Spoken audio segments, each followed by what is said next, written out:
నువ్వు ఎవరివి? నీ పేరేమిటి? నీ ఊరేమిటి? నా పేరు వినే పవర్ నీ గుండెకు లేదు. నేను చేయి చేసుకుంటే నువ్వు ఈ భూమి మీద నిలబడడం కష్టం రా. ఇంకొద్ది క్షణాలు నా ముందు నిలబడితే నీ ప్రాణాలు గాలిలో తేలిపోవడం ఖాయం. నీ దేహం మట్టి పాలు కావడం సత్యం. ఏం బెదిరిస్తున్నావా? బెదిరించడం లేదు, నీ ప్రాణాలు తగ్గించుకోమని హెచ్చరిస్తున్నాను. నీలాంటి వాళ్ళని ఈ కుమారు మంచినీళ్ళు తాగించాడు. నీలాంటి వాళ్ళను మంచినీళ్లు త్రాగించి చంపేశాను. ఈ అడ్రస్?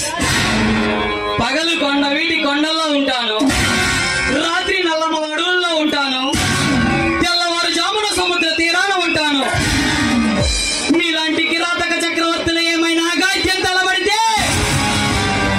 అక్కడికక్కడ ప్రత్యక్షమవుతాను, తగిన బుద్ధి చెప్తాను. పగల బారుబాని వచ్చిన దారిన వెళ్ళు, కనీసం ప్రాణాలైనా దక్కుతాయి. నా చేయి ఓటం రుచి చూడాలి అనుకుంటే చూడు, నాకు ఏ అభ్యంతరమూ లేదు. ముందు అడుగు వేయటమే తప్ప వెనుకంజ వేయటం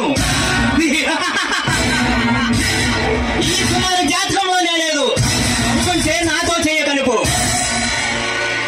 ఈనాటితో నీ జాతకం మారుతుంది. వివేకానంద లిస్టులో నిన్ను ఎక్కిస్తానురా. మాటలతో కాలయాపన అనవసరం. మనలో ఎవరు మనగాళ్ళు తెలుసుకోవటం ముఖ్యం. నిన్ను మట్టి కనిపించి ఇదే గర్వంతో నవ్వుకుంటూ అన్యాన్ని తీసుకుని వెళ్తాను. సరదా పడుతున్నావు కాబట్టి నీ కోరిక తీర్చడం నా ధర్మం.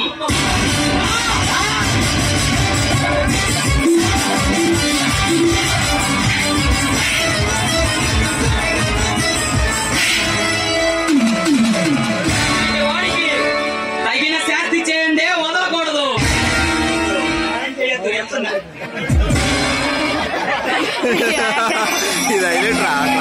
సమయానికి దేవుళ్ళ వచ్చి రక్షించారు. మీరు ఎలా తీర్చుకోవాలో ఏమో. ఆ పదలో ఉన్న వాళ్ళను ఆదుకోవడం మానవ ధర్మం రమ్య. అక్కడక్కడ మీలాంటి వాళ్ళు ఉండబట్టే ఈ మంచితనం ఇంకా ఉంది. ఈ ప్రపంచంలో రావణాసుల వారసులు కిరాతకులుగా వదిలితే అలాంటి వాళ్ళు మనల్ని ఎంతో నష్టం చేశారు. అలాంటి వాళ్ళకి గుణపాఠం చెప్పాలి అంటే ఇలాంటి వాళ్ళు చాలా అవసరం రాజా. మంచి ఉన్న చోట చెడు ఉంటుంది, చెడు ఉన్న చోట మంచి ఉంటుంది. ఇది మానవ ప్రపంచం. పూర్వం నుంచి వస్తున్న ఆచారాలను ఎలా మార్చగలం? మానవుల్లో రాక్షసత్వం నశించాలి అంటే ఆ సృష్టికర్తే వీళ్లకు తగిన ప్రాయశ్చిత్తం చేయాలి. సృష్టికర్త ఒకడున్నాడని తెలిసి కూడా మూర్ఖంగా మాట్లాడటం వాళ్ళ అవివేకం అవుతుంది. ఈ రాజకీయ నాయకులు గుండాలు కొంతసేపు ఈ ఆడవాళ్ళకు ఎప్పుడు నష్టం జరుగుతూనే ఉంటుంది. అలాంటి వాళ్ళని ఎందుకు వదలకూడదు. ఎంతటి గొండాలకైనా ఈ బొబ్బిలి రాజా పేరు చెబితే ఎన్నో జీవనాడులు ఆగిపోతాయి. మన దేశంలో స్త్రీలు ఒంటరిగా బజార్కి వెళ్లి రాలేకపోతున్నారు. గాంధీ సిద్ధాంతాలు గాల్లో కలిసిపోయాయి. సమాజంలోని సుఖపదాలు అన్ని ఉన్నాయి కానీ సంస్కారమైన సంపద తరగని గనిగా ఉంది. భారత సంస్కృతికి కళంకం తెచ్చే నీచులను ఏరి పారేస్తాను. అధైర్యపడకు. మన సంస్కృతం ఇలా మారిపోవడానికి రాజకీయ నాయకులు వాళ్ళే కారణాలుగా మారుతున్నారు.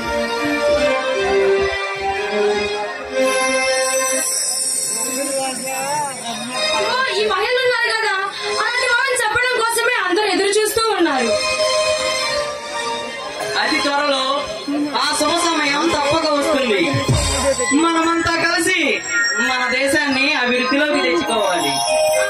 మన తరం యువకులను చూసి భరత మాత గర్వపడాలి. బ్రిటిష్ వాళ్ళతో సాకులకు ఎదురు నిలిచి తెల్ల ధరలను తరిమి కొట్టి మనకు స్వాతంత్ర్యం తెచ్చి ఇచ్చిన మహనీయుల ఆత్మలకు శాంతి చేకూర్చాలి. మన భారతదేశంలో స్త్రీలను దేవతగా పూజిస్తారు. అలాంటి వాళ్ళపై అత్యాచారాలు జరుగుతున్నాయి. చేస్తున్నాయి. వాళ్ళని ఎందుకని శిక్షించడం లేదు? స్త్రీలకు సమానత్వపు హక్కు ఉందని సుప్రీంకోర్టు, హైకోర్టు చెబుతున్నాయి. మీ జోలికి వచ్చిన వాళ్ళను శిక్షించడం మంచిది. అబ్బో, బాగా తమాషాగా మాట్లాడుతున్నావే. ఎంతవరకు మాట్లాడింది చాలు. ఎంతకు మన వ్యవహారం ఏమిటి? వ్యవహారమా? అదేమిటి? ఒక తీయని ముద్దు. నమ్మకంగా మీ మగవాళ్ళని అస్సలకి నమ్మకూడదు. ఏం తప్పు చేశాను? మీకోసం నేను ఎప్పటి నుంచి ఎదురు చూస్తున్నా తెలుసా? చెప్పే టైంకి రానే రారు. అందుకే మీ మీద నాకు కోపం. కోపంలో కూడా నువ్వు చాలా అందంగా ఉన్నావు. ఇంకెప్పుడు ఆలస్యంగా రాను. మరి ఏది నా మామూలు? ఇంకా చాలే, ఆపండి. ఇంతకీ మన పెళ్లి ఎప్పుడు? మంచి రోజు చూసి అమాంతం నీ మెడలో 3 ముళ్ళు వేసి మా ధర్మదేవతల సాక్షిగా నిన్ను నా అర్థంగా స్వీకరిస్తాను. పెళ్లి చేసుకొని ఇలాగే ఇక్కడ హాయిగా జీవించాలని ఉంది నాకు. నీకోసం, నీ కోరిక తీరడం కోసం ఎంత దూరం రావడానికైనా సిద్ధమే.